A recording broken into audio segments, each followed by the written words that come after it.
SR kali ini kita akan ngebahas film Marvel yang baru saja dirilis informasinya, pengumumannya setelah setahun ini 2020 karena pandemik tidak ada film Marvel yang rilis ya gitu ya.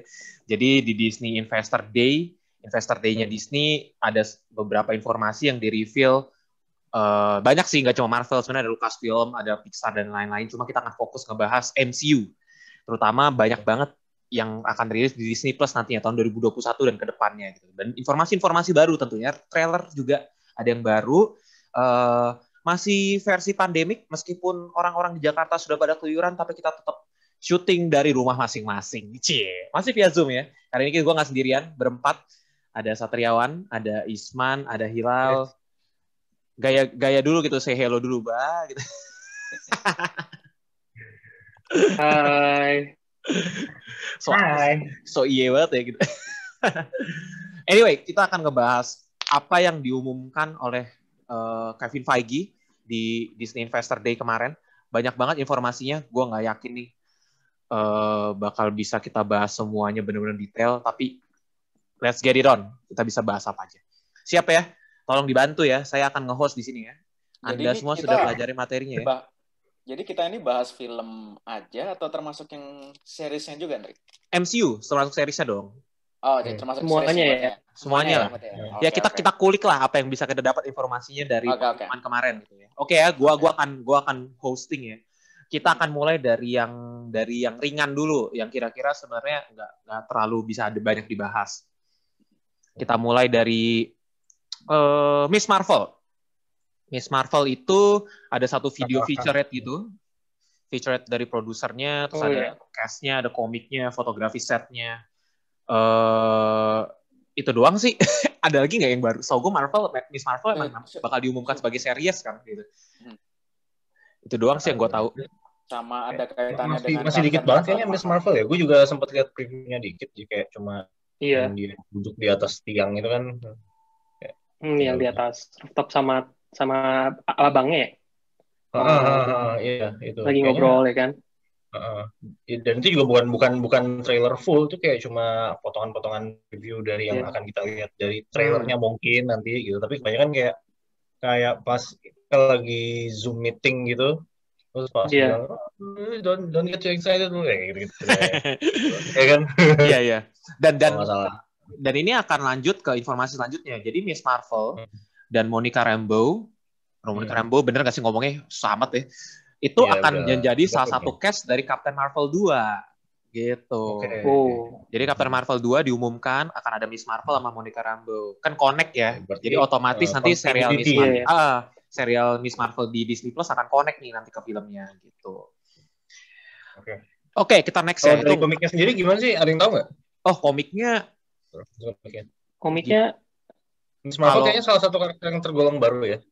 Baru di All New All Different baru dia. Karena dulu Miss Marvel itu kan sebelum Kamala Khan siapa Miss Marvel? Danvers. Carol Danvers. Carol Danvers. Iya, Carol Danvers. Jadi sebelum Kamala Khan tuh ada Miss Marvel sebelumnya gitu. Terus si Miss Marvel itu, si Kamala Khan ini adore banget sama si Carol Danvers yang sebagai Captain Marvel. Makanya di Civil War 2 tuh, di komiknya Civil War 2 itu agak dilema. Tapi kita nggak ngebahas komik, by the way. Oke, selanjutnya adalah serial Hawkeye. Yang udah kita tahu adalah Jeremy Renner balik, of course. Hailee Steinfeld, ada Farmiga juga. Terus ada Vera Farmiga ya? Iya, Vera Farmiga sama Free. Sama siapa lagi? Free siapa Lopez? Apa? Malah lupa nih. Iya nih, harus buka riset tuh ya gitu. Ketahuan banget nggak riset nih. Pokoknya ada 5 orang yang akan jadi cast di situ gitu. Di serial Hawkeye. Cox, Brian D'Arcy, Frafri, Florence Pugh. Florence Pugh bukannya Black Widow ya? Ya, tapi mungkin muncul juga di situ. Muncul. Berarti sih kalau Hawkeye ini muncul sih. 8 episode. Jadi Hawkeye itu sejauh ini informasi yang bisa kita terima adalah still photosnya ya, yang kita udah dapat beberapa syutingnya itu juga cukup menarik sih. Lu bisa lihat punya si Hailey Kate Bishop. Hailey Steinfeld. Jadi ya so far kita cuma dapat still photosnya doang nih. Terus next kalau yang menarik, sorry, pasti ada delay. Iya pasti. apa? Kalau dari Hawkeye, sebenarnya dari still foto itu banyak yang bisa kita tangkap ya. Maksudnya dari situ kelihatan kalau di sini Hawkeye-nya akan memiliki gangguan pendengaran, tuli karena di beberapa stills dia alat bantu dengar. Makanya di situ dia punya guide dog, punya anjing pemandu. Karena kita tahu penderita disabilitas biasanya punya anjing pemandu, dan ini kan mengacu pada komik yang dari Matt Fraction itu. Jadi di sini Hawkeye-nya punya anjing yang namanya Lucky atau The Pizza Dog, dan di stills-nya diperlihatkan ada anjing itu. Lalu hal lain yang bisa kita tangkap adalah tentu ada Kate Bishop, tapi yang menarik adalah bagaimana Hawkeye sampai bisa bertemu dengan Kate Bishop. Apakah ini model seperti passing the baton biasa, di mana Jeremy Renner-nya mulai tuli dan dia tidak bisa beraksi dengan segesit biasanya, atau mengambil cerita dari komiknya. Kalau dari cerita komiknya, mereka berdua memang sempat terlibat dalam sebuah misi untuk meringkus sebuah kelompok kriminal seperti itu. Nah, yang menarik sih menurut gue nantinya yang akan asik lebih dicari tahu, bagaimana si Jeremy Renner ini bisa milih Kate Bishop, apa hubungannya, apakah Kate Bishop ini semacam penggemar dari Hawkeye, atau di sini emang Jeremy Renner mulai tuli sehingga dia mulai scouting untuk nyari siapa yang bisa menggantikan dia, seperti itu. Oke. Ya. Gue malah interest gimana dia mulai tuli ya. Maksudnya apakah berangkat dari last fight sama Thanos atau setelah itu dia tiba-tiba? Gue sih menduga dia jadi pasti dikesama-sama juga, kayak misalnya nanti nih yang akan kita bahas nih, Loki kan nyambung dari Endgame langsung. Maksud gue semua kan berangkat dari Endgame. Iya. Pastinya. Karena kan Endgame adalah closing dari Infinity Saga, dan ini mungkin saga yang baru ya sampai 2028 nanti. Jadi asumsi gue semuanya pasti berangkat dari situ, atau enggak, tapi ujung-ujungnya kalau lu tarik benang merah akan merefer ke situ lagi juga. Terakhir gue cek, Hawkeye emang akan tidak terlalu jauh setting waktunya dengan Avengers Endgame, kurang lebih sekitar 2 tahun terakhir gue baca. Dan itu kalau nggak salah benar-benar dari sinopsisnya, berarti bisa diasumsikan bahwa pendengarannya hilang karena event di Avengers Endgame, karena di situ kan banyak ledakan dan banyak orang yang kehilangan pendengaran karena situasi di medan perang. Oke. Oh ya, bukannya sempat ada scene-nya juga ya? Pas si Hawkeye-nya itu jatuh, pas dia mau ngambil Infinity Gauntlet, kalau nggak salah dia tuh sempat jatuh juga sih. Waktu pas di bom. Gue ingat ada scene di mana Hawkeye itu jatuh. Pas di bom. Mungkin itu sih. Mungkin kita bisa dapat flashback-nya di situ sih. Gue sih nggak mikir. Kan ini banget kan pas ambil Infinity Gauntlet itu. Gue sih nggak akan mikir sejauh itu ya gitu. Paling nanti baru ceritain tulinya karena pas di series kenapa gitu. Nggak mungkin karena Endgame. Nggak akan sejauh itu sih gitu. Mereka perangnya udah berkali-kali gitu. Kenapa baru tulinya gara-gara meledakan itu? Bisa jadi itu efeknya terjadi secara gradual. Jadi karena tugasnya yang berbahaya selama berkali-kali. Makanya semakin buruk gitu loh, dan efeknya jadi puncaknya sangat mungkin. Faktor umur juga bisa. Time skip juga 5 tahun ya. Oke, anyway, kita lanjut ke serial selanjutnya. Hawkeye mungkin cuma itu aja bisa kita dapat informasinya. Kemudian She-Hulk yang seperti kita tahu Hulk versi cewek gitu. Yang kata Kevin Feige akan berbicara soal a series about a woman navigating the world and trying to be taken seriously as a working professional. Dan She-Hulk itu akan diperankan oleh Tatiana Maslany. Yang pasti Mark Ruffalo akan jadi Hulk di sana, akan balik. Dan yang paling kerennya lagi Tim Roth akan reprising karakternya The Abomination dari The Incredible Hulk. Abomination. Sebagai Abomination ya? Iya, sebagai The Abomination. Sebagai siapa nama ininya? Emil Blonsky, benar-benar.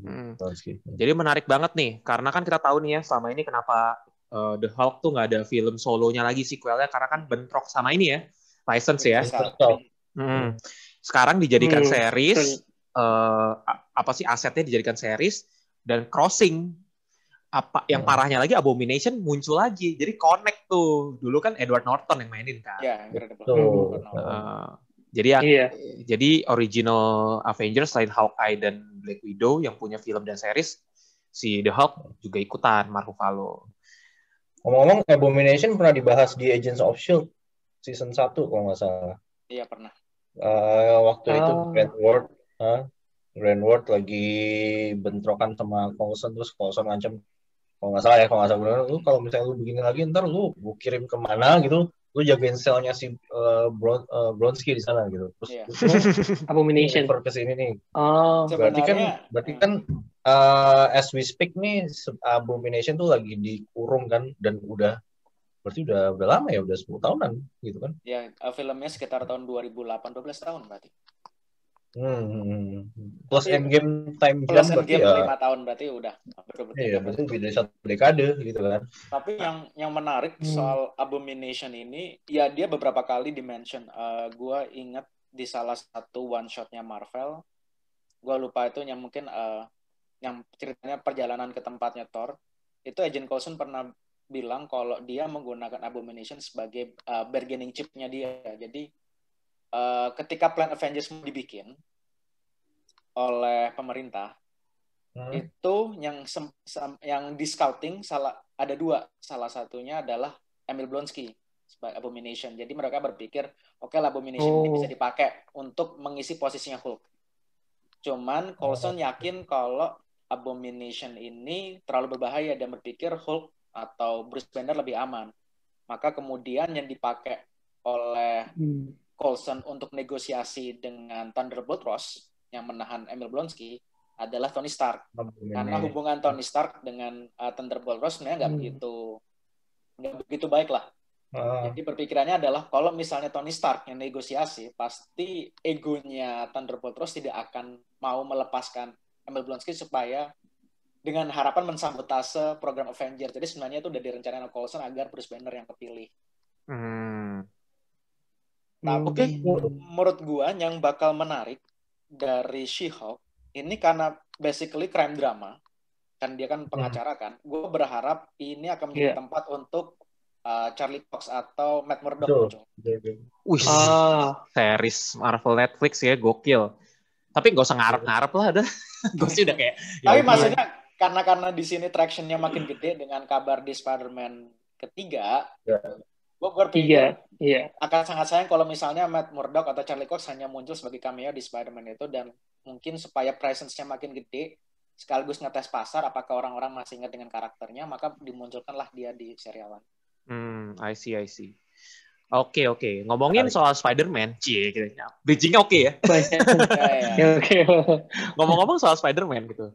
Sutradara dari Spider-Man Homecoming dan Spider-Man Far From Home, which is adalah John Watts, akan menyutradarai Fantastic Four. Jadi Fantastic Four tuh dirilis logonya.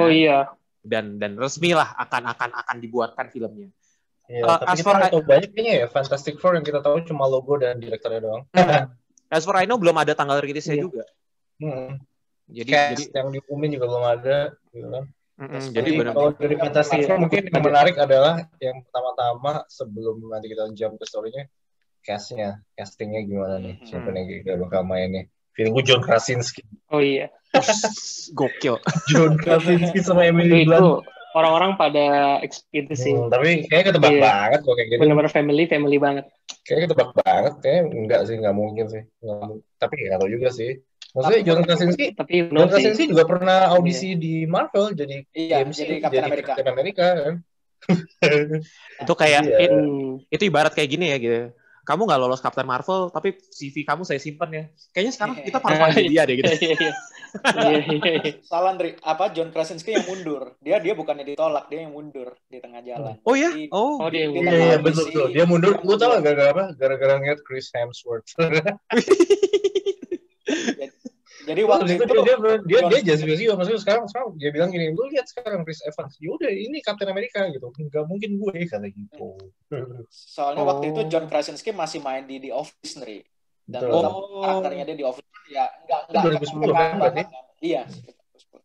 I see. Dia pikir, oh, gue dengan wujud gue sekarang tidak eligible untuk jadi Steve Rogers gitu, sehingga dia mundur dengan sukarela. Oh gitu. Ngomong-ngomong soal Chris Hemsworth, gokil. Bridging-nya udah oke nih.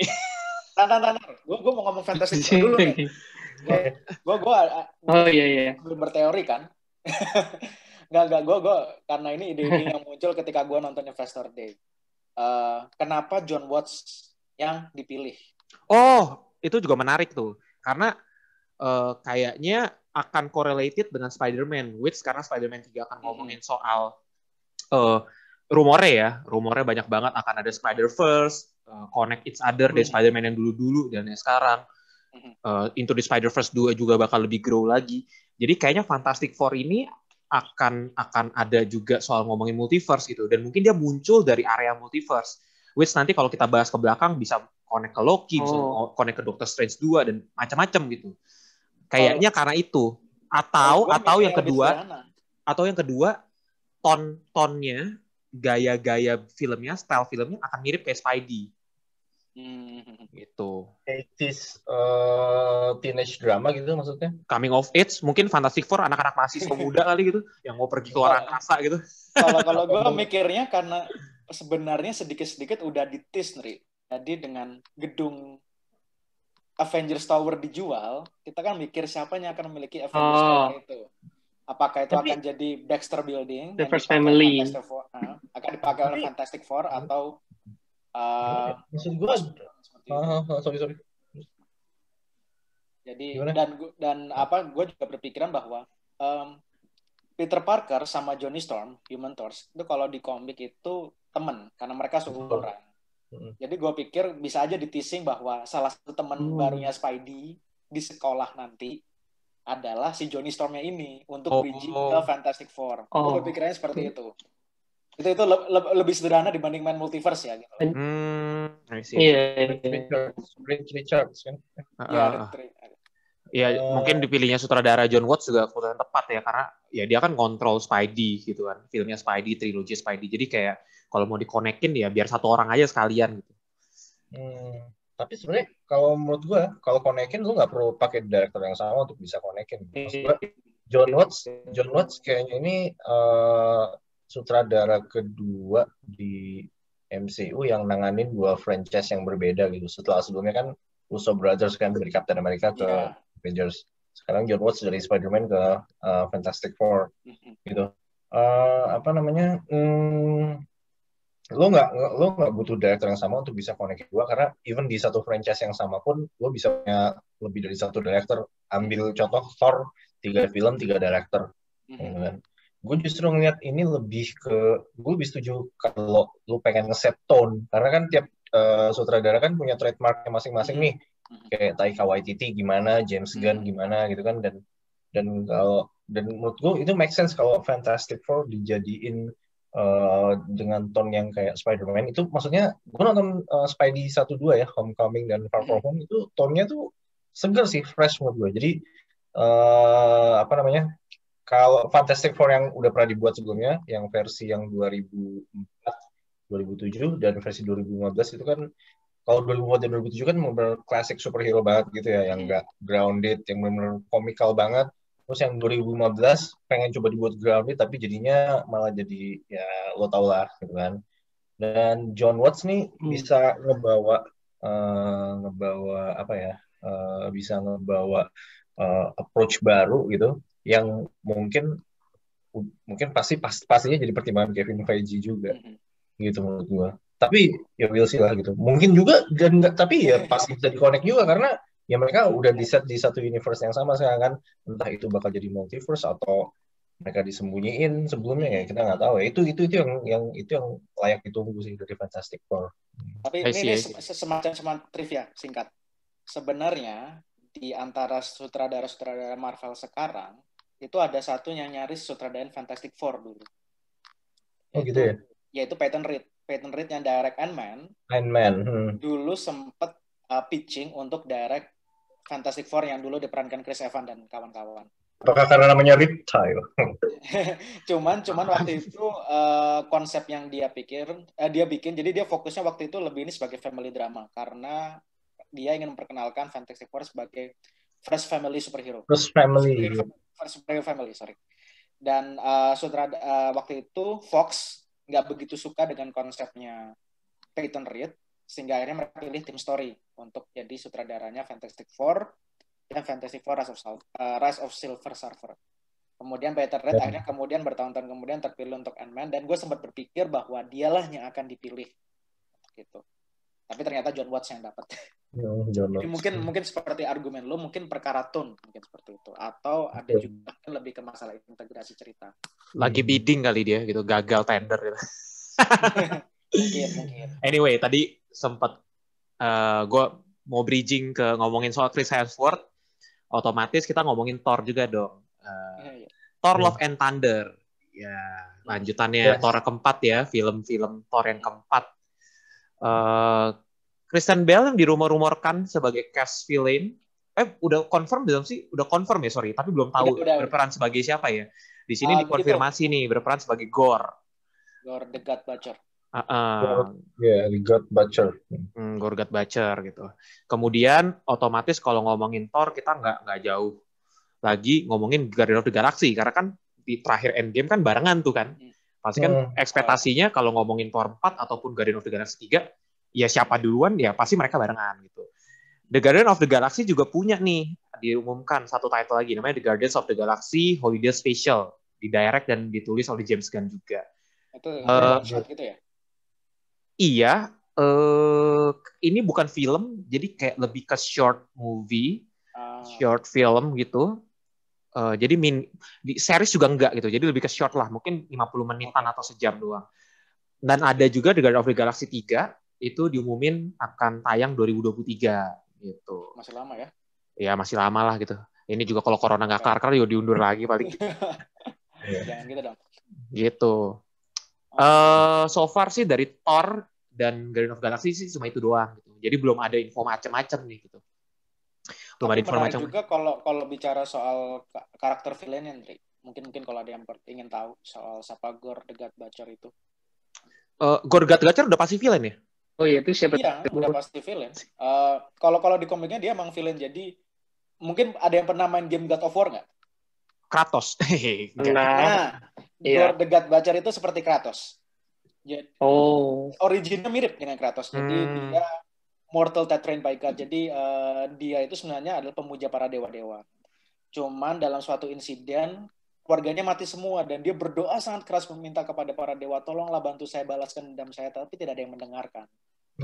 Sehingga dia pergi mencari para dewa tersebut, dan ketika dia mendapati para dewa itu ternyata tidak sesuai ekspektasinya. Dan oleh dia para dewa itu dibunuh gitu. Dia beranggapan bahwa keluarganya dia mati sia-sia. Dia selama ini berdoa sia-sia. Makanya kemudian dapat nama Gore the God Butcher, karena maksudnya dia membantai para dewa.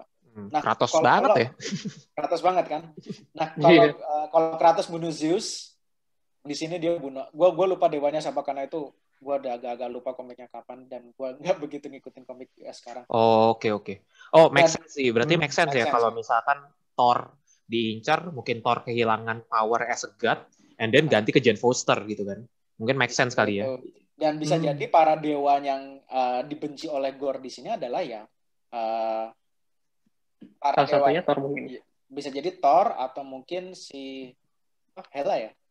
Siapa musuh yang di Thor? Hela kan? Hela. Kan udah mati. Hela ya. Kan teman dia diceritain dia kan termasuk agennya Odin untuk menguasai berbagai planet kan. Oh iya. Jadi connectionnya masih ada untuk itu, bahwa jadi Odin itu tidak sebaik yang selama ini kita kira, bahwa dulunya dia bajingan juga, bahwa dia adalah seorang invader, dia berusaha menguasai berbagai planet.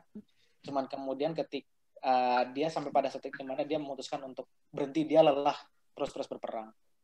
Nah, yang menarik kalau di komik adalah si Gore the God Butcher ini berhasil bunuh para dewa karena dia dapat materi dari planet Klintar, yaitu adalah tempat asalnya simbiotnya Venom.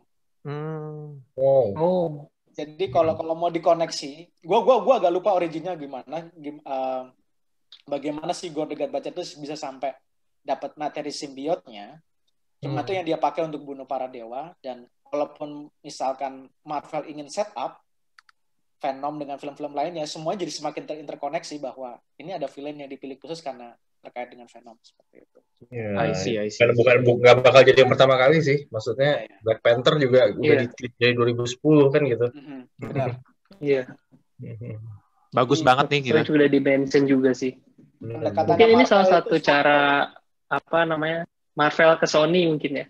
Bisa jadi. Ayo dong, balik lagi dong gitu. Iya, paling nggak buat dia nyolek lah. Ayo dong, Venom dong, ajakin sini. Colek dulu kan gitu. Nih, gue udah pakai gore nih. Gitu. Fantastic Four juga tuh. Oke, by the way di ada temennya Spidey ini masa nggak diajak gitu.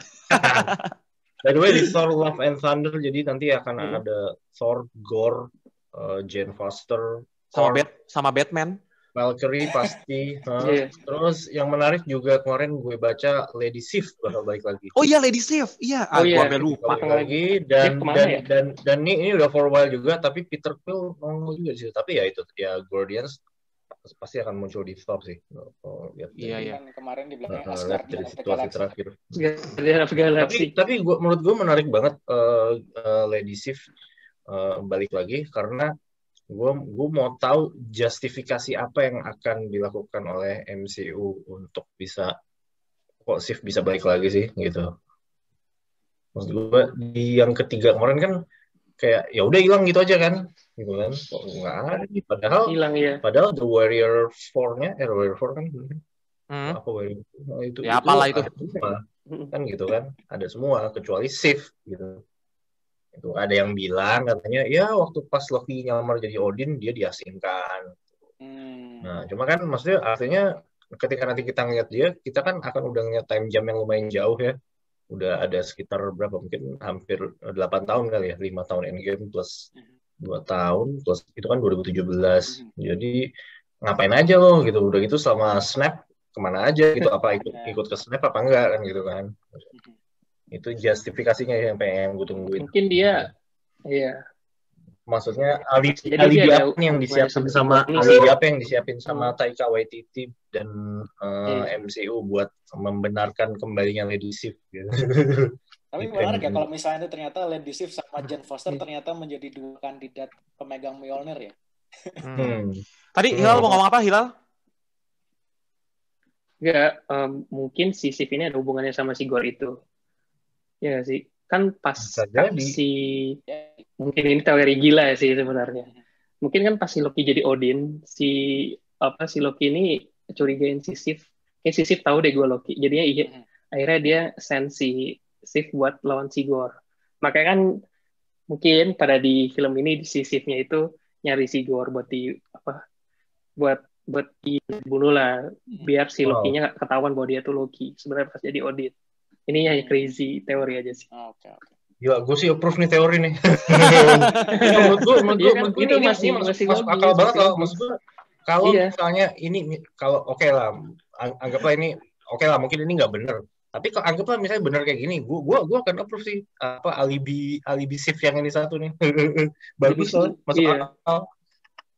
Masuk akal sih. Gue stop. Lalu siapa yang approve? Oke, anyway. Tadi kan sempat bahas Black Panther tuh, gokil ya. Bridging-nya bagus nih, kayaknya sehati nih kita. Bagus. Ngomongin Black Panther, sequelnya Black Panther 2 tidak akan nge-recast Chadwick Boseman. Gokil ya. Oh itu ya, aneh. Black Panther without Black Panther. Seperti yang kita tahu ya, Chadwick Boseman kan baru aja meninggal kan pertengahan tahun ini, yang dimana akhirnya kita bingung kayak, wah siapa nih akan ngegantiin? Either nge-recast atau gunain deepfake atau ya nggak tahu gimana caranya. Dan akhirnya Marvel memutuskan untuk tidak akan nge-recast Chadwick Boseman. Which berarti ceritanya akan diubah total. Akan ada The New Black Panther.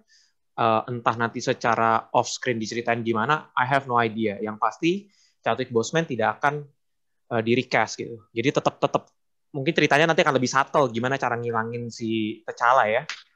Gitu. Itu doang, tidak ada informasi tambahan lagi. Ya, itu juga kalau di komik gimana? Karena gimana lo bikin film Iron Man tanpa Tony Stark. Tanpa Iron Man gimana tuh, ya kan? Lo mau bikin cerita yang kayak apa? Maksudnya nama karakter utamanya yang ada di judulnya itu tuh nggak ada di film, di entire movie itu nggak ada. Gimana caranya? Jadi ini nggak cuma tantangan buat buat MCU atau buat Marvel doang, buat Marvel Studio doang. Ini juga gimana ya? Maksud gue ini gue expect sesuatu yang baru dari perfilman yang akan gue saksiin gitu. Gimana lu naruh satu nama karakter utama di title, gitu, tapi si karakter itu nggak ada. Apakah lu akan ngejual story real life-nya di mana? Oh, yang ini kan udah meninggal gitu. Paling mungkin Iya sih yang jadi Black Panther. Paling mungkin. Atau mungkin ini yang baru. Tapi kan maksud gue dari yang udah yang orang tahu, yang orang awam tahu kan Black Panther itu salah, terus pemerannya meninggal gitu. Ya, itu mereka gimana caranya lu menjelaskan ke orang awam terutama. Oke, kita gini yang ngulik itu mungkin agak Jangan-jangan prequel, tapi nggak mungkin prequel ya. Lalu bisa nyeletuk-nyeletuk dikit yang lebih masuk akal nggak? Jangan prequel itu lu, come on man. Enggak men, teori lu lebih gila dari ini, diskusi lu tuh lebih gila dari ini, point statement lu. Enggak lah, ayo lu keluarin semuanya. Lu jangan nahan-nahan gitu, kesel banget gue. Iya. Keluarin lah. Murah lu. Kesel banget gue. Mungkin ada audisi kali. Nggak tahu. Kalau di komik gimana sih? Maksud gue pasti komik, kan ada di mana? Di mana kan ada. Ya biasanya kan Spider-Man mati. Ada Spider-Woman. Nah, kalau di Black Panther komiknya gimana? Ya masih T'Challa. Enggak, Shuri yang jadi. Oh, Shuri ya? Oh, Shuri jadi Black Panther. Oh. Shuri jadi Black Panther. Kalau gua nggak salah ingat, Eric Killmonger juga pernah. Maksudnya dia dalam salah satu cerita dia menggulingkan pemerintahannya T'Challa dan kemudian memakai armor Black Panther-nya. Kalau di film kan dia jadinya Golden Jaguar itu kan. Gua nggak tahu kita mengasumsikan dia mati. Tetapi selama kita nggak ngelihat dia dikubur atau apa, sangat mungkin apapun mungkin lah. Dia bisa aja dibangkitkan lagi, masukin ke cryogenik supaya dibekukan, kemudian dibangkitkan lagi ketika dibutuhkan, bisa aja. Jadi atau bisa aja di sini misinya Black Panther-nya adalah lebih ke clandestine mission, di mana misi-misi di luar negeri yang tidak perlu diketahui oleh banyak orang, sehingga yang ditugaskan bukan T'Challa tapi orang seperti Eric Killmonger yang memang adalah agen CIA. Misalnya seperti itu, sangat mungkin. Jadi itu nanti masih bisa dapat tone globetrotting ala James Bond-nya lah. Di mana waktu itu kan ketika Black Panther pertama kali diperkenalkan, Kevin Feige mengklaim ini seperti spy thriller yang dimana kan globetrotting ke berbagai negara. Waktu itu ada ke Korea Selatan, ada ke Amerika dan segala macamnya. Dengan memfokuskan isunya ke misi-misi internasional dengan agen yang punya pengalaman internasional, menurut gue masuk akal misalnya seperti itu.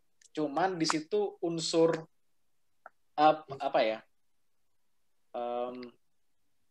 jadi proud to be African-nya mungkin tidak akan kelihatan Black Panther pertama. Jadi gue nggak tahu bagaimana pendekatannya nanti. Nggak apa-apa bro. Kalau Shuri yang jadi Black Panther ada isu feminis, tenang aja bro. Iya. SJW. Anyway, kita lanjut ke informasi selanjutnya, yaitu serial baru namanya Armor Wars.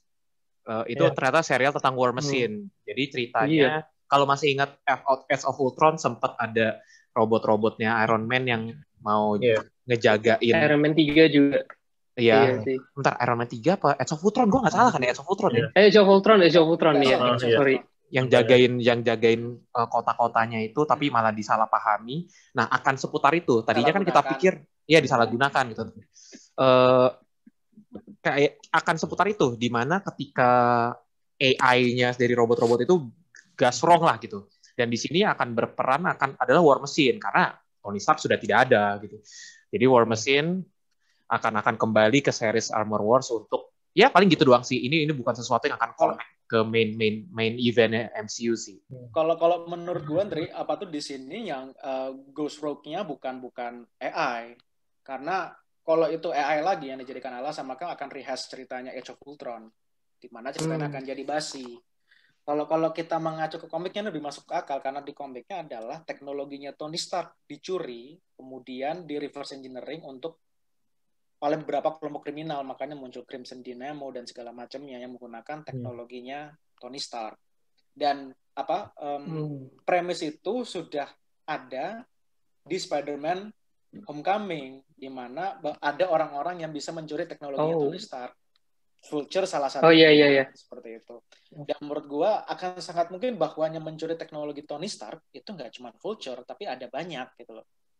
I mean dengan New York sebesar itu, kemudian ada event Avengers Endgame, pasti ada sisa-sisa teknologi-teknologi milik Tony Stark atau apa yang berhasil dikumpulkan dan kemudian di reverse engineering.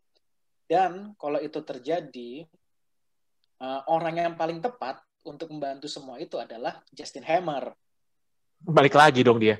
Balik lagi karena dia kan nggak mati kan, dia muncul di one shot All Hail the King. Which akan Justin Hammer kan emang nggak mati kan. Which maksudnya akan bisa kalau mau disambung-sambungin akan ke Shang-Chi, di mana Mandarin akan muncul lagi kan. Ya betul gitu. Jadi koneksi. Jadi menurut gue Marvel masih cukup hebat dalam mengkoneksikan semuanya, detail-detail satu tapi masih bisa dikonekin satu sama lain. Dan Justin Hammer di komik, jadi gini, di komik judulnya bukan Armor Wars tapi Stark Wars. Dan di situ Justin Hammer termasuk yang membantu proses itu, yang dimana dia membuat teknologinya agar bisa dipakai oleh berbagai kelompok kriminal. Oke. Jadi sangat mungkin karena ini Tony Stark udah nggak ada, dan sekarang Stark Company dipegang oleh Pepper, yang basically tidak seaktif Tony Stark dalam hal mengamankan teknologinya. Pepper kan lebih bisnis dan filantropi kan sebenarnya. Jadi sangat mungkin bahwa akan ada pencurian untuk ngambil teknologinya Tony Stark. Karena itu make sense betul. Oke.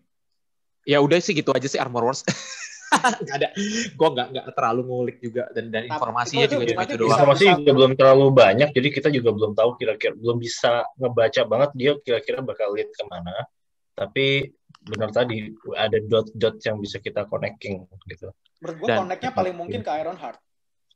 Oh iya, Ironheart. Ya, Ironheart. Karena dua-duanya root-nya dari Iron Man. Iya. Oh iya, berarti kalau sekarang kita ngebahas Ironheart tuh juga diumumkan akan ada serialnya. Ke series sih gokil ya gitu. Maksudnya ini di komik tuh Ironheart tuh favorit banget loh. Jadi series gue pikir bakal jadi film. Itu akan diperankan Dominic Thorne.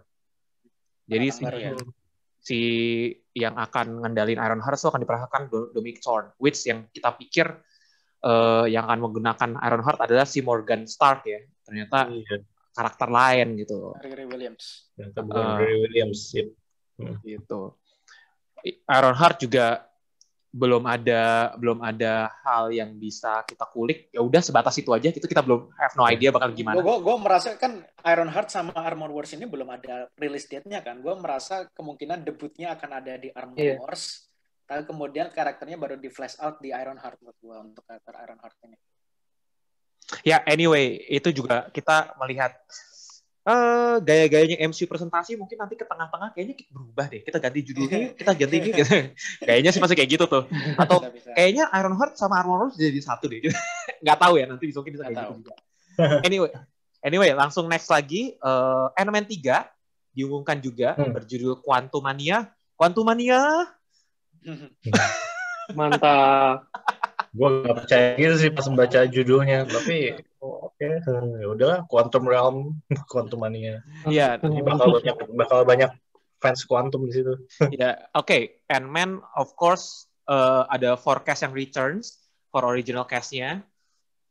Itu udah pasti, Scott Lang, si The Wasp, terus si bokap nyokapnya siapa namanya? Hank Pym sama Janet gitu. Yeah. Hank Pym sama Janet. Nah, originalnya returns. Terus yang villainnya di Ant-Man 2 belum tahu akan return atau enggak. Tapi yang pasti ada pengumuman kalau Casey Lang akan di-recast sebagai Stature. Dan yang paling excitednya adalah Jonathan Majors akan memerankan Kang the Conqueror. Ternyata Kang the Conqueror muncul di Ant-Man 3, guys. Make sense. Karena mungkin Quantum Realm ini bakal tetap mainin peran yang gede di fase setelah Infinity Saga gitu. Kang the Conqueror kan, gue nggak terlalu baca komiknya, tapi dari reference yang gue baca, Kang ini kan multi dimension villain ya, dia bisa nembus waktu, dia bisa muncul di berbagai periode dalam sejarah gitu kan. Dan mungkin Quantum Realm ini jadi salah satu medianya dia untuk meneror Ant-Man dan Wasp nanti di Quantumania gitu, which is why judulnya mungkin Quantumania. Quantumania, mantap. Nah, ini kayak mancing mania. Itu bego banget sih. Iya sih, gue agak shock kenapa Kang dimunculin di Ant-Man 3. Maksudnya Ant-Man tuh sebagai villain tuh kalau di komik tuh sangat-sangat level Omega gitu loh. Tapi munculnya di Ant-Man 3 yang kita tahu Ant-Man tuh sebenarnya ya level cerek gitu, superhero kelas B, kelas C. Meskipun dia sering muncul sama Avengers gitu. Jadi ekspektasi gue harusnya tuh Kang the Conqueror lawannya ya, maksudnya next big villain lah, selevel sama Galactus lah gitu. Benar. Jadi makanya kan pernah digadang-gadang juga Kang the Conqueror nih harusnya jadi the next Thanos ya, next big villain-nya gitu untuk fase-fase selanjutnya gitu kan. Tapi kenapa dia muncul di sini? Apakah dia mungkin, maksudnya dia cuma di sini cuma akan diperkenalkan doang, akan error, tapi dia nggak akan mati, terus dia akan kembali. Tapi menurut gua wajar karena lu gimana caranya lu bunuh penjahat multi waktu gitu kan? Dia bisa aja muncul di mana aja, dia bisa muncul di masa depan, dia bisa muncul di zaman dulu. Iya sih. Kalau emang kayak gitu ya. Make sense. Which ya udah kita juga belum dapat informasi apa-apa kan dibawa kemana. Toh tahun ini kita nggak dapat film kan gitu. Black Widow aja belum rilis gitu. Anyway, kita lanjut sekarang series selanjutnya. Kita mulai dari sini dulu aja kali ya. Secret Invasion yang gue pikir akan jadi arc besar selanjutnya, pengganti Avengers, pengganti Civil War, ternyata malah jadi series Secret Invasion. Of course, Samuel L. Jackson dan Ben Mendelsohn akan returns karena kita tahu ini dari endingnya Spider-Man yang dimana kita tahu Samuel L. Jackson atau Nick Fury itu lagi di suatu orang angkasa, terus si yang jadi Nick Fury di bumi itu adalah si Ben Mendelsohn gitu, si Talos itu, which akan ngarah ke Secret Invasion gitu. Tapi event sebesar ini malah jadi series gitu. Padahal gue pikir bakal jadi film, karena banyak banget kan, maksudnya Secret Invasion kan gitu. Kita akan expect superhero besar bareng-bareng gitu. Kayak Civil War lah. Ternyata malah jadi series gitu. Ini juga cukup mengejutkan kenapa dijadikan series. Yang akan menarik buat kalau dari statementnya Marvel Studio ya, yang dia menyatakan bahwa series kita nggak akan memiliki kualitas setara film kan katanya gitu kan gitu. Jadi kalau kenapa dibuat series, gue mungkin akan lebih ngeliat karena mungkin cerita yang akan disampaikan terlalu panjang untuk cuma dijadiin film gitu kan. Jadi lu harus bikin dalam dalam durasi yang lebih panjang gitu. Anggap kayak Justice League Snyder Cut lah, Mrik. Gue ya bisa. Anyway, gue tetap harus nonton filmnya dulu sih. Gue sabar banget nungguin asli. Gimana ya? Gimana? Lu ada mau ngomong apa tadi? Kalau Secret Invasion, kata menurut gue sih kalau emang dijadiin TV series ini namanya Invasion ya mungkin ke bangsa yang bisa ini Talos itu kan dia dari bangsa yang bisa apa namanya ubah orang ya, shifting. Mungkin menurut gue lebih ke defense dari beberapa ras alien mereka yang shifting gitu. Menurut gue lagi lebih ke situ sih. Mungkin beberapa mungkin ada yang klaim dia bakal jadi fake superhero. Terus gimana cara si Talos sama si Nick Fury ini identify ini benar gak sih gitu sih. Lebih ke situ sih. Makanya secret kan. Iya. Ya, kok basic banget sih teori lu gitu. Kalau menurut gue tuh nyangka gila lagi apa ya? Gak ada info sih gue. Tadi lu udah membukanya dengan sangat baik loh gitu. Lu udah membukanya dengan sangat baik tadi. Series gitu, gue gak expect banyak buat kayak ntar datang apalah ada budget ya gitu mungkin ya. Lebih mungkin gue dari segi budget juga. Kalau budget film Disney. Kalau menurut gue yang akan menarik adalah siapa yang sudah digantikan oleh Skrull sejauh ini. Karena kalau kita ngikutin komik Secret Invasion, dia tuh setupnya bertahun-tahun sebelumnya. Mungkin sekitar 2-3 event sebelum Secret Invasion. Jadi dia startnya kan itu kejadiannya sesudah Civil War di komik. Nah, ternyata Secret Invasion udah di-setup sejak event Avengers Disassembled, ketika Avengers bubar. Avengers Disassembled. Nah, dan di situ ternyata baru ketahuan bahwa invasi Skrull sudah terjadi ketika Elektra dibunuh dan jenazahnya berubah menjadi Skrull. Nah, yang menarik adalah ini siapa di antara para Marvel, jagoan Marvel ini yang ternyata bukan sosok sesungguhnya, bahwa dia sesungguhnya Skrull.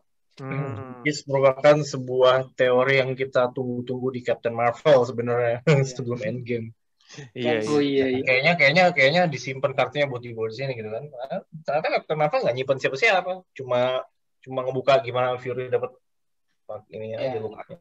Iya, dicakar doang. Iya. Dicakar kucing. Kirain gua apaan perang gede gitu ya. Kalau akan menarik kalau ternyata salah satu yang udah digantikan adalah anggota Avengers.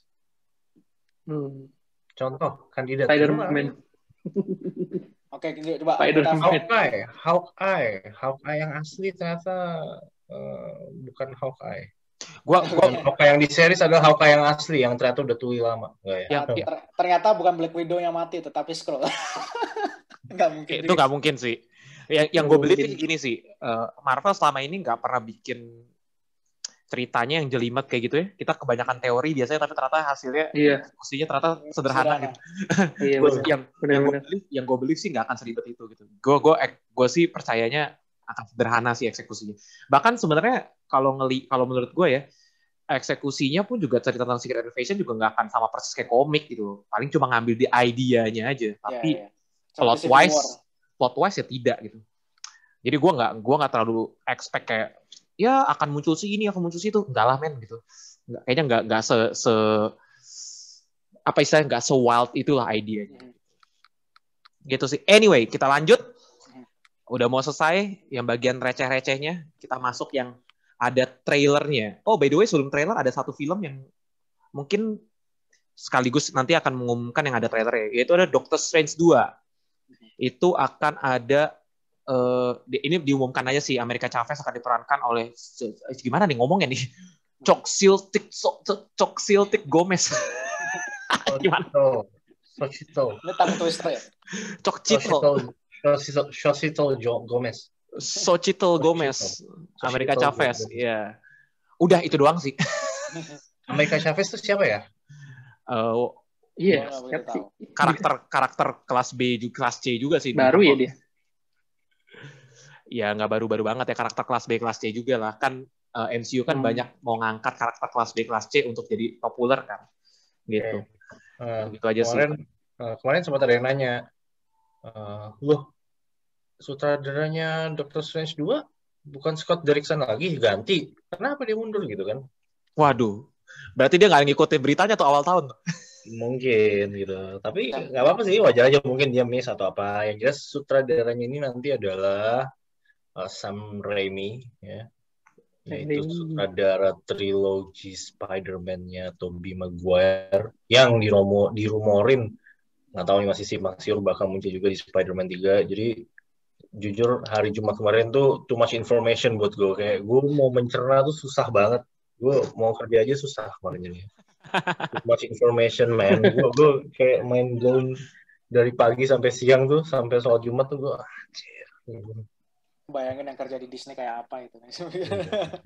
Bener, gue kebayang gila ini yang kerja gimana dulu, berapa puluh ribu orang kan. Ini eksekutif nih, presentasi sembarangan, nggak info kita dulu gitu, kita harus kerja kan gitu. Kurang lebih kayak gitu kan. Betul. Tapi menariknya maksud gue, artinya faktanya adalah Doctor Strange karakter kan termasuk karakter yang terbaru ya di sini ya, baru diperkenalkan kan belum 5 tahun ya, 2016 dia muncul, dan dia masih punya Marvel masih punya plan buat dia ke depannya, dan bahkan gue bisa bilang perannya mungkin bakal krusial karena kan dia akan jadi center of this multiverse of madness gitu. Artinya gimana fase setelah Infinity Saga ini mereka akan explore lebih ke kayak Quantum Realm, multiverse gitu kan, dan Doctor Strange tuh ada di tengah-tengah itu gitu. Jadi dia akan megang peran yang sangat krusial banget. Dan menurut gue ini menarik sih, ditunggu apakah dia bisa apakah dia bisa step up kayak Iron Man di Infinity Saga atau kayak Cap gitu. Ya. Itu. Dan modalnya udah cukup sih mas gue. Doctor Strange sendiri kan emang salah satu karakter yang paling, yang nggak tahu, gue suka banget sih dari sejak dia muncul ya, karena jadi bisa one on one lawan Thanos gitu salah satunya gitu kan. Dan dia dan aktor yang mainin juga Benedict Cumberbatch gitu. Jadi ya udah modalnya sebenarnya udah cukup untuk bisa jadiin dia wajah barunya MCU ke depannya. Ya. Dan ini akan mengarahkan ke diskusi kita selanjutnya. Doctor Strange itu adalah salah satu film yang akan connect ke seriesnya akan connect ke Doctor Strange gitu. Yaitu seriesnya WandaVision akan connect ke Doctor Strange 2 gitu. Dan ini satu-satunya fakta yang udah di state secara terang-terangan sama Marvel Studio langsung ya. Dan Loki. Mereka terang bilang ini WandaVision nanti connect ke Doctor Strange gitu. Mereka literally ngomong gitu kan. Dan Loki. Yang lain-lain enggak. Jadi ada WandaVision dan Loki. WandaVision di Investor Day Disney kemarin juga merilis trailer yang terbaru. Loki pun juga merilis trailer yang terbaru yang which is kita akan bahas banyak ya soal Loki ya. Tapi sebelum kita kedua trailer itu, kita ngomongin dulu The Falcon and the Winter Soldier. Karena akhirnya trailernya muncul. Gitu. Iya, dan keren. Gimana nih, apa yang bisa kita dapat dari The Falcon and the Winter Soldier trailer? Kalau menurut gue yang paling kentara dari trailernya adalah ternyata shield-nya tidak dipegang lagi oleh Falcon. Karena kita lihat di Avengers Endgame kan shield-nya dipegang Falcon kan terakhir kan. Maksudnya diserahkan Steve Rogers. Cuman ketika kita lihat trailer yang pertama kali, shield-nya itu ada di museum, di Smithsonian. Oh, Smithsonian. Nah, gue beranggapan bahwa di sini, makanya kenapa masih Falcon and the Winter Soldier, bukan Captain America and the Winter Soldier, karena pemerintah mereka merasa bahwa brand Captain America itu mereka yang pegang. Itu IP-nya mereka, IP intellectual property, sehingga mereka yang berhak menentukan siapa yang pantas menjadi Captain America, dan mereka beranggapan bahwa Falcon tidak pantas menjadi Captain America, mereka pingin orang lain, dan maka dipilihlah John Walker alias US Agent sebagai Captain America yang baru. Paling nanti ini di finally-nya baru dipakai, kan biasa gitu. Kemungkinannya seperti itu. Cuman yang menarik kita nggak ngelihat shield-nya dipakai di trailer. Iya, tapi mungkin sebenarnya sempat dilihatin. Jadi sebelum di trailer sebelumnya. Jadi ketika yang trailer rame-rame itu kan yang dilempar ke pohon. Jadi kemungkinan habis itu kemudian disita. Kalau gue sih mengira di sini adalah kemungkinan pemerintah Amerika, ini gue mengacu ke komik lagi ya, kemungkinan pemerintah Amerika tidak pingin orang kemudian menelusuri sejarah Captain America kalau misalkan shield itu dipakai oleh orang African American, karena sebenarnya di komik Captain America pertama itu bukan Steve Rogers. Betul. Orang kulit hitam ya. Orang kulit hitam, Isaiah Bradley, karena waktu itu komiknya terinspirasi oleh namanya Tuskegee Experiment, di mana mereka menciptakan kayak tentara-tentara elit tetapi dari African American seperti itu. Oke. Anything else? Ada yang bisa dikulik dari trailernya? Banyak. Baron Zemo misalkan. Gue penasaran Baron Zemo gitu kan. Terakhir itu kan dia ditahan di fasilitasnya siapa? Martin Freeman. Oh ya, gue lupa. Ya itu lah. Ya, itu. Artinya itu kan terakhir kali kita ngeliat dia itu di Captain America Civil War 2016. Artinya nanti ketika kita ketemu Baron Zemo kan itu udah 10 tahun ya kan dari terakhir kita ngeliat Zemo. Bukan secara real time ya, tapi secara timeline ininya. Nah, di situ satu pertanyaan gue yang nanti akan dijawab gitu ya, apakah Zemo akan pakai kostum yang ikoniknya itu yang warna ungu. Oh iya, yang nggak ada mata. Kedua, apakah dia akan jadi allies atau jadi enemies atau jadi frenemies, itu juga menurut gue menarik sih, karena somehow gue pengen lihat gimana sih kalau misalnya Zemo, how Zemo operates tanpa Captain America gitu. gitu. Karena kan Steve Rogers, tanpa Steve Rogers, gitu kan. Oke. Apa yang bisa dia bawa ke dalam cerita ini nih? Oke. Bisa jawab.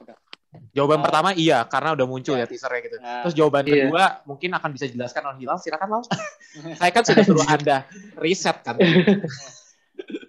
Yang mana nih? Enggak, mungkin lu nggak menjawab pertanyaannya keduanya si Satriawan kali ya, tapi lu mungkin bisa bahas dari sisi trailernya gitu Pak. Gue expect pertanyaan gue dijawab di seriesnya nanti gitu. Maksud gue itu adalah hal-hal yang gue looking forward gitu. Ya, let's bahas di sini. Let's hear it out from Hilal first gitu. Maksudnya apa yang bisa didapat dari trailer Falcon and Winter Soldier? Dari trailer ya. Kalau dari trailer, terus juga gue baca dari penjelasan Isman tuh kayaknya ini lebih ke politik sih. Mungkin ya. Mungkin ada salah satu pihak tertentu, kita nggak tahu. Hire Baron Zemo gitu. Buat kayak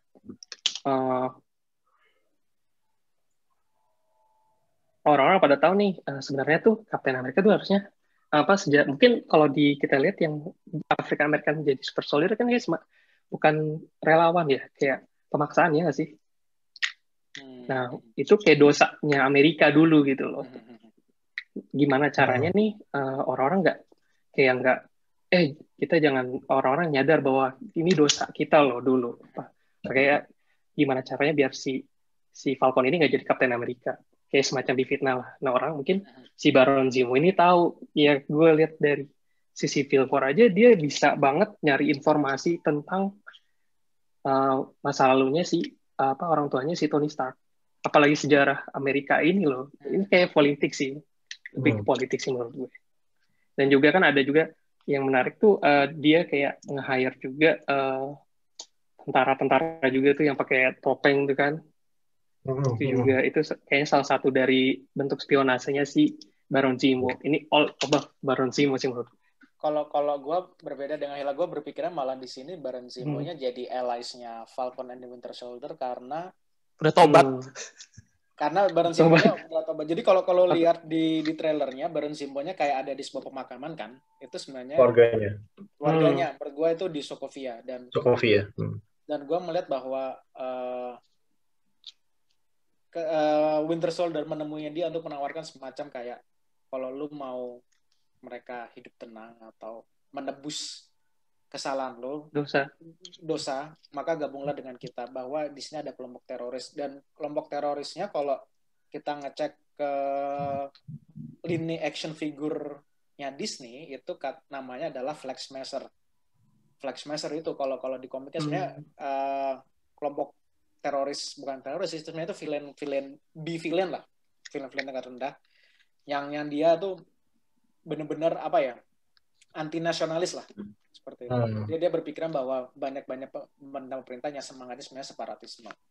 Dan jadi menurut gue di sini akan ada sedikit unsur-unsur politiknya sehingga bisa dikaitkan dengan semangat liberal atau patriotismenya Amerika. Cuman mungkin di sini kemudian ada yang versi di mana satu yang patriotis yang lebih progresif, yaitu dari sisinya Falcon and the Winter Soldier, atau mungkin nanti yang blind patriotism dari sisinya US Agent, karena US Agent kan kalau di komik sebagai villain sebenarnya. Ya Captain America goes wrong. Oke, paling gitu aja kali ya bahas Falcon and Winter Soldier. Let's moving on to the next series.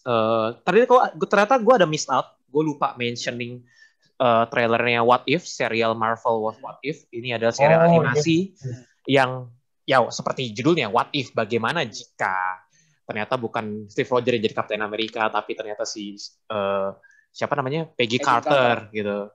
Jadi serial What If gitu. Dan kita dikasih tunjuk trailernya dan kita lihat animation style-nya jadi komikal banget, jadi kayak Into the Spider-Verse versi lebih CGI gitu. Cuma gitu aja. Ini voice actor-nya asli MCU ya? Yes, betul. Informasi. Voice actor-nya asli semua cast semua. Jadi itu yang menarik. Jadi kalian akan mendengar suara-suara asli dari si aktor yang di MCU gitu, bukan orang lain. Oh iya, sempat syuting berarti dia ya? Iya, sempat. Iya, terakhir ya. Terakhir. Itu peran terakhirnya dia di MCU. Oke, that's it. Serial What If kita akan banyak bahas nih ke seri selanjutnya. Let's moving on to the WandaVision first. trailernya rilis, guys. Trailernya rilis. Gimana WandaVision? Seperti yang sudah diumumkan dan ditis oleh orang-orang sebelumnya bahwa WandaVision akan seperti sitcom, which is sitcom abis. Cuma dari trailer yang kemarin, ada apa sih yang bisa kita dapat informasinya? Oke. Hilal dulu deh. Hilal dulu nih. Gue udah kebanyakan ngomong. Iya, lu aja loh. Kontribusi dong Anda. Bentar dong. Kayak gue lupa deh. Kan gini Tadi nih, ngomong apa ya? disuruh riset. Oke, nih buat justifikasi ya guys. Jadi kita bikin ini agak dadakan, jadi kurang riset. Cut aja kayak itu udah dikat gak sih? Nggak perlu. Gue akan taruh tanpa cut di sini. Gue malas ngeditnya. Jangan dong. Tidak. Gimana lah? Kalau WandaVision kan gue lihat sih ini kayak si Wanda ini kan bucin banget ya, sehingga dia ngebuat real kayak apa namanya apa sih namanya tuh, aduh istilahnya, ngebuat realita dia baru ya kan, dimana Vision kayaknya dia ngerasa sendiri gitu, hanya Vision doang yang ngerti dia, karena kan dia sama Vision kan sama kayak satu apa namanya, bukan orang normal, makanya kan dia membuat gimana caranya kita seperti orang-orang manusia seperti normal. Ternyata apa namanya, hal tersebut itu kayak berpengaruh sama dunia luar. Itu sih yang gue tangkap dari trailernya itu. Ada lagi? Anything else? Apa? Nah, dari Iral udah. Gue penasaran sama hubungannya sama Doctor Strange sih. Itu aja sih. Benang merahnya tuh apa gitu. Ini masih memang ini ya. Bentar ya, sebelum lanjut ya, gue mau komentar Hilal dulu nih. Ini Hilal salah satu founding member PSR, bahkan dia muncul di video pertama PSR. Dari dulu sampai sekarang gak berubah. Cuma segitu doang. Come on man, lu tuh punya banyak informasi yang bisa lu kasih tahu ke kita gitu. Segitu doang. Nanti. Gak riset apapun aja ngomong banyak lah. Tahu nanti. Lu kalau di chat aja lu panjang banget lu. Ngomong, gue tiba-tiba pengen nanya. Sebenarnya series ini tuh bakal jadi kayak serial pada umumnya yang per season apa gimana sih? Itu pertanyaan bagus. Kayaknya sih nggak seasonal. Kayaknya satu kali rilis limited series, jadi sekali udah gitu. Iya. Gue menduga model seperti Watchmen di HBO. Kalaupun mau dibuat sequelnya, dia kayaknya nggak bisa dibilang season 2, tapi mungkin judulnya baru gitu loh. Itu. Oke. Ya, masih bisa sebenarnya. Di WandaVision nih banyak sih sebenarnya yang bisa dikulik, kostumnya comic accurate gitu. Terus dan koneksinya ya, selain kita tahu WandaVision ini bakal connect ke Doctor Strange pada akhirnya, endingnya kan dia lead directly to Doctor Strange in the Multiverse of Madness gitu kan.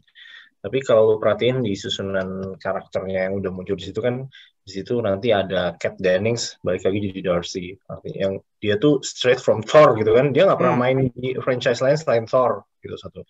Terus ada Jimmy Woo ya, Jimmy Woo itu kita tahu dari Ant-Man 2 ya, yang main Randall Park. Gue nggak tahu kira-kira dia bakal apa. Kok bisa sih kayak Scarlet Witch yang punya kekuatan sebesar itu, kok ada apa kok tiba-tiba lu mainnya sama polisi receh gitu kan. Itu juga aneh menurut gue. Ini apa nih kira-kira yang direncanain Marvel nih gitu. Itu adalah pertanyaan-pertanyaan yang gue harapkan bisa dapat jawaban memuaskan gitu kan, karena nggak bisa aja lu ujuk-ujuk randomly lu ketemu si Jimmy Woo gitu kan. Udah gitu nanti juga bakal ada Monica Rambeau juga, ya kan, Monica Rambeau, dan kalau karakter yang baru-baru kayak karakternya si Catherine Han gitu, yang dia jadi yang di situ mungkin oke lah, kita tahu Wanda bikin reality baru ya kan, ya mungkin si karakter si Catherine Han ini salah satu Joker yang dibikin di situ gitu kan. Oke, itu gue bisa terima, tapi gue bingung gimana caranya lu nyambungin ke Jimmy Woo, gimana lu nyambungin ke Darcy gitu kan. Dan lagi gue juga berharap dapat justifikasi lagi tentang ini. Terakhir kali kita tahu Wanda itu kan salah satu karakter paling powerful gitu ya. Kita lihat pas di Endgame kemarin dia single-handedly bisa aja dia bunuh Thanos gitu kan. Tapi untuk bisa nge-shape reality itu kan itu bener-bener totally sebuah kemampuan yang baru gitu, yang belum pernah kita lihat. Bahkan kisi-kisinya pun dari sejak dia muncul di Age of Ultron sampai Endgame kemarin itu nggak ada arah dia tuh bisa mengubah reality kan gitu kan. Kok tiba-tiba dia bisa membuat realita baru gitu. Itu apakah ada sesuatu yang men-trigger dia untuk bisa berbuat kayak gitu kan. Apakah dia menemukan device semacam Infinity Stones yang bisa ngebantu dia untuk membengkokkan reality gitu. Itu juga gue butuh dipuaskan. Ya, ada Mind Stone juga kan balik lagi juga ya di trailernya. Yang pasti sih yang gue tahu endingnya sih akan langsung continue untuk ke Doctor Strange 2 ya. Jadi apapun yang terjadi endingnya pasti sangat-sangat menggantung karena Wanda akan muncul di Doctor Strange 2 sebagai partnernya Doctor Strange pastinya. Murni Wanda ya, Vision enggak ya? Enggak, Wanda doang dan Loki sih. Tapi Loki nggak masuk ke poster utamanya. Jadi mungkin Loki cuma numpang lewat. Mungkin Vision nggak disebut karena kalau disebut nanti jadi spoiler, Nri. Betul juga. Atau bisa jadi kayak Vision nggak disebut karena emang nggak ada di situ, kayak Hawkeye di Infinity War. Iya. Jadi dia lagi jalan-jalan kemana gitu lah mungkin. Gue capek, gue habis bangkit dari mati, gue pengen istirahat dulu. Tapi yang menarik sih yang nanti akan menjadi trigger dari reality bending itu benar seperti kata Satriawan.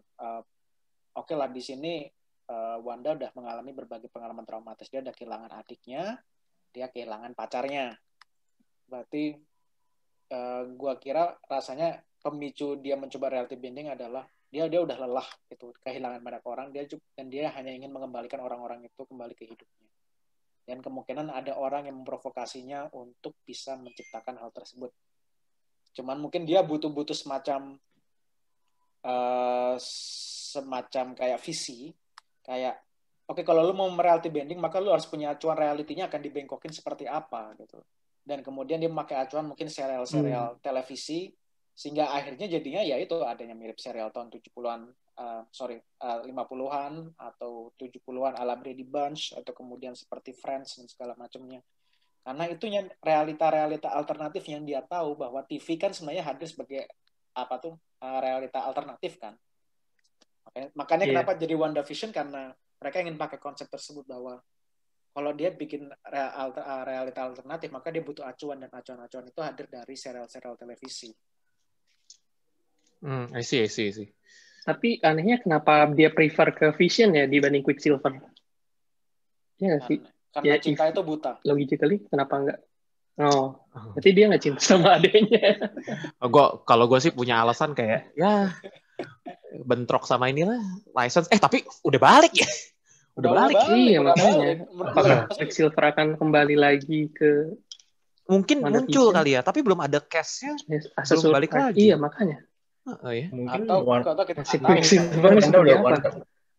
Wanda udah move on, maksudnya dia kan kehilangan adiknya kan di tahun 2015. Sementara di tahun 2016 dia udah di Civil War, dia udah Vision.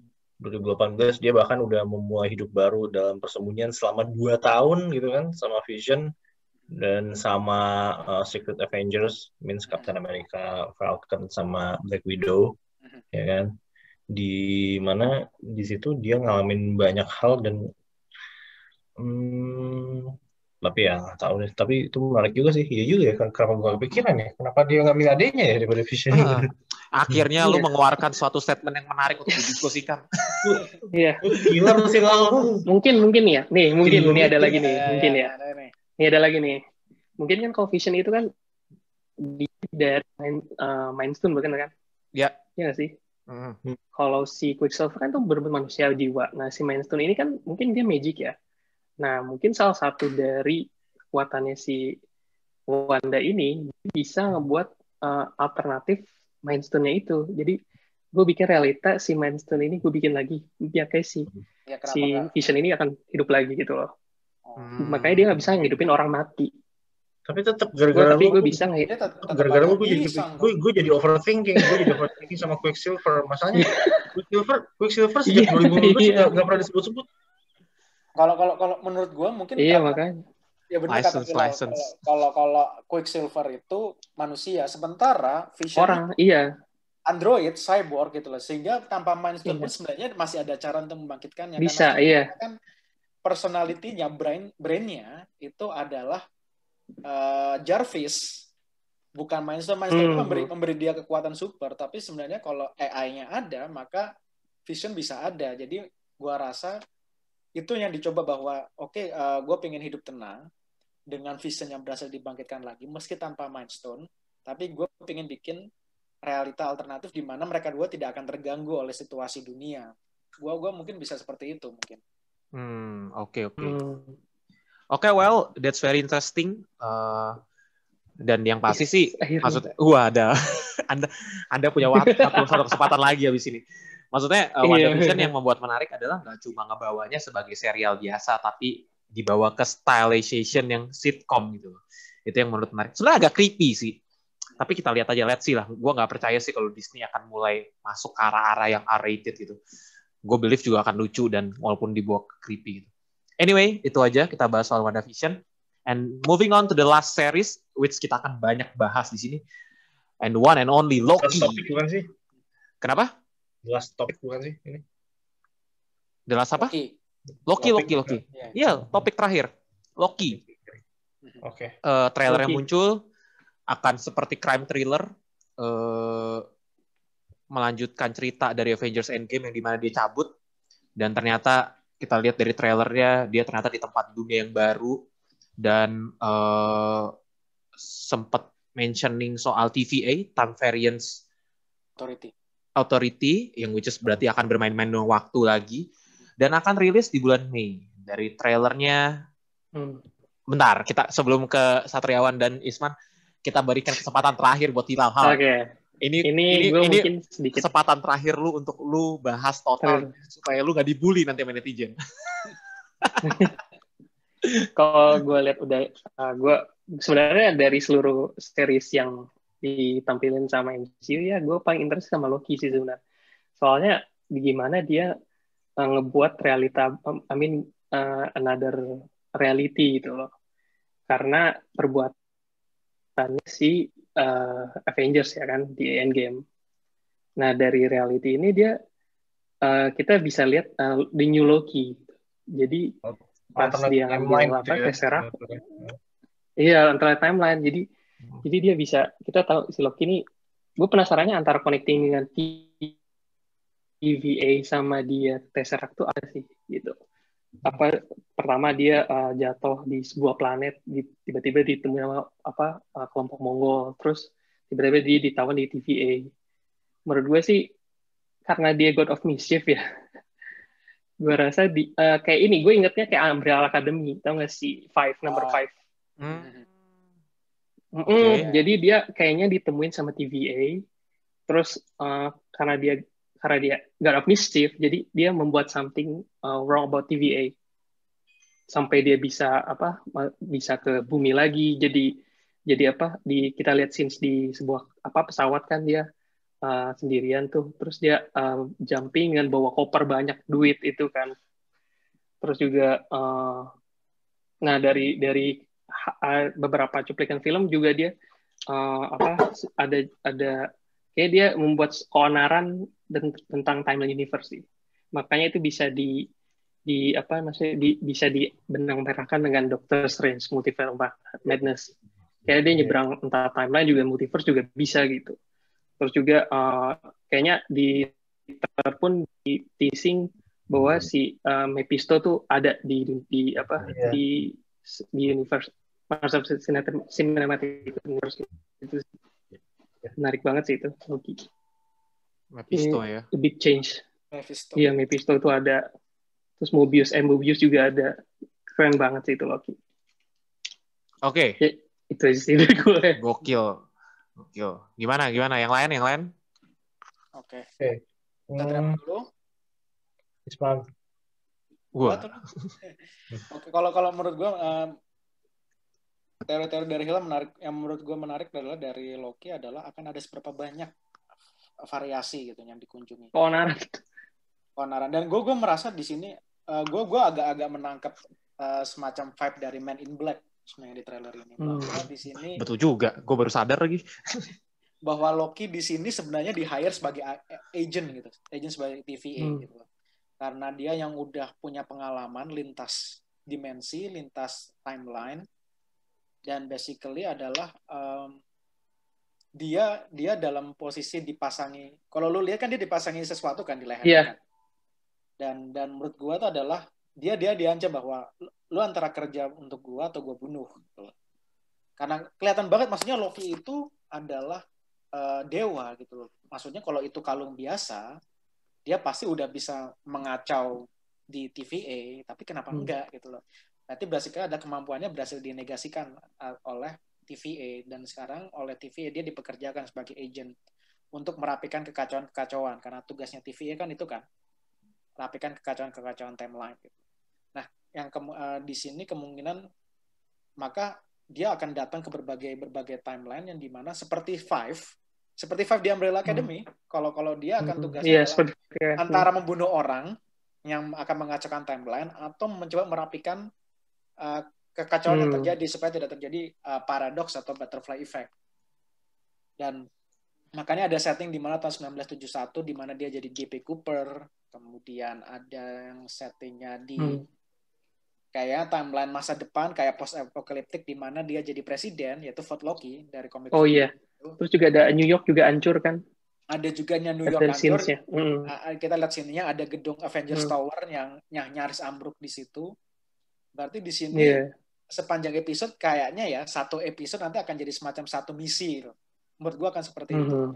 Jadi kalau ini yang mau dibikin kayak serial seasonal, mungkin Loki ini yang salah satu yang paling mungkin dengan pendekatan ala Men in Black.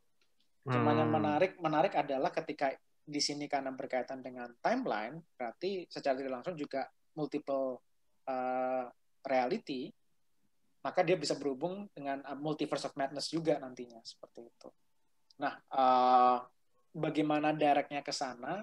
Nggak tahu. Jangan-jangan salah satu misi dia adalah kekacauan yang dibikin Wanda, sehingga eventnya bisa saling berkaitan.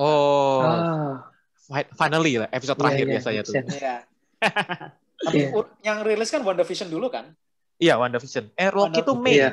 Loki Mei, WandaVision kapan? WandaVision kan Januari. Oh iya, Januari. Jadi kemungkinan episode terakhir WandaVision set up ke Loki. Seperti itu.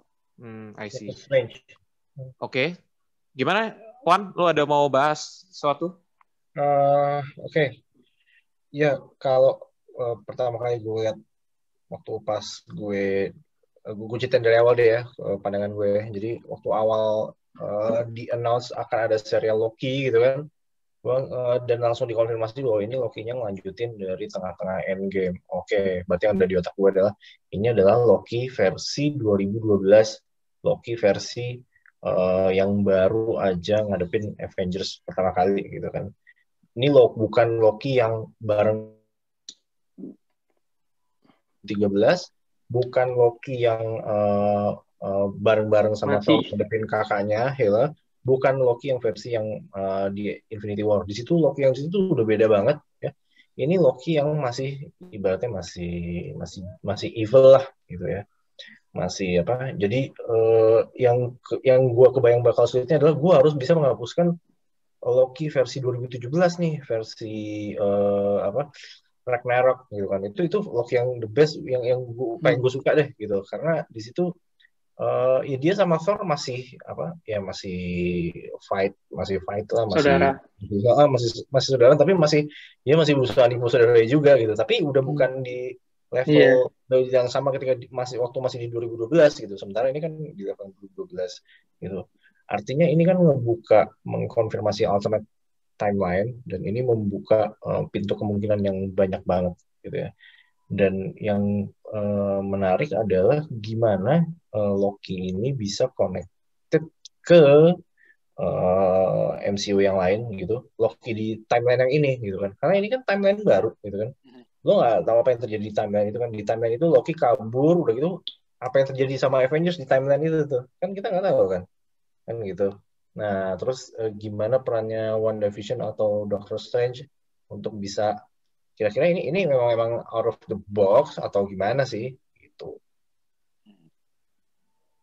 Oke. Menurut gue nih overall Marvel men-setup banyak hal dengan banyaknya serial dan Iya, dan ini kayak banyak banget bibit yang ditanam sama Marvel sampai gue nggak tahu mereka mau bikin apa nih sebenarnya. Jadi mereka garis Sampai besarnya kapan?